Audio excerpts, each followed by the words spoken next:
समय यात्रा को लंबे समय से असंभव माना जाता रहा है, जिसका एक कारण कुख्यात दादाजी विरोधाभास है। यह पहेली पूछती है कि क्या होगा यदि कोई व्यक्ति समय में पीछे चला जाए और अपने दादाजी को बच्चे पैदा करने से रोक दे, जिससे यात्री का अस्तित्व मिट जाए। हालांकि एक नए अध्ययन ने इस मुद्दे को हल कर दिया है। सामान्य सापेक्षता, क्वांटम यांत्रिकी और ऊष्मागतिकी को मिलाकर अध्ययन दर्शाता है कि इन तार्किक विरोधाभासों के बिना भी समय यात्रा संभव हो सकती है। समय चक्र का भौतिकी।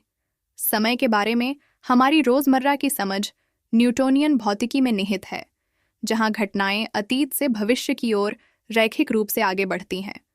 लेकिन आइंस्टीन का सापेक्षता का सामान्य सिद्धांत, जिसे 1915 में पूरा किया गया, इस सहज धारणा को चुनौती देता है।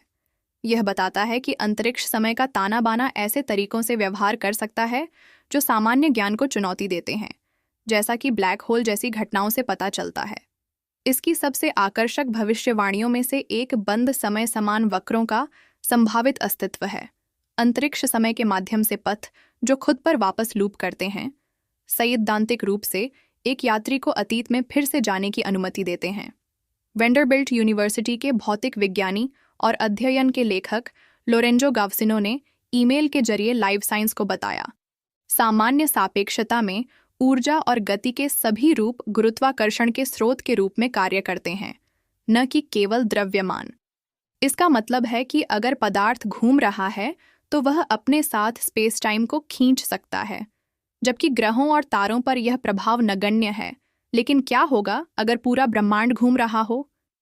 ऐसे ब्रह्मांड में जहां सभी पदार्थ घूमते हैं, स्पेस टाइम इतना विकृत हो सकता है कि समय प्रभावी रूप से खुद पर वापस मुड़ जाता है, जिससे एक लूप बन जाता है।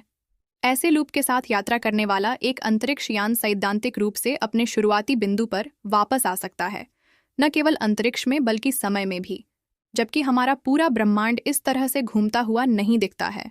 घूमते हुए द्रव्यमान, जैसे कि ब्लैक होल, समान प्रभाव पैदा कर सकते हैं, जिससे बंद समय समान वक्रों के लिए संभावित वातावरण बन सकता है।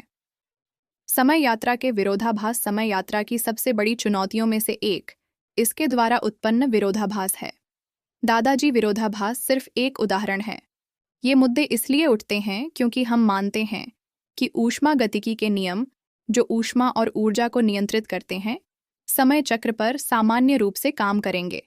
वास्तव में एंट्रोपी में वृद्धि का नियम, एक ऊष्मागतिक मात्रा जो किसी प्रणाली में अव्यवस्था की डिग्री को मापती है, भौतिकी का एकमात्र नियम है जो अतीत और भविष्य के बीच अंतर करता है, गावसिनो ने कहा। जहां तक हम जानते हैं, एंट्रोपी ही एकमात्र कारण है कि हम पिछली घटनाओं को याद रखते हैं और भविष्य की घटनाओं की भविष्यवाणी नहीं कर सकते।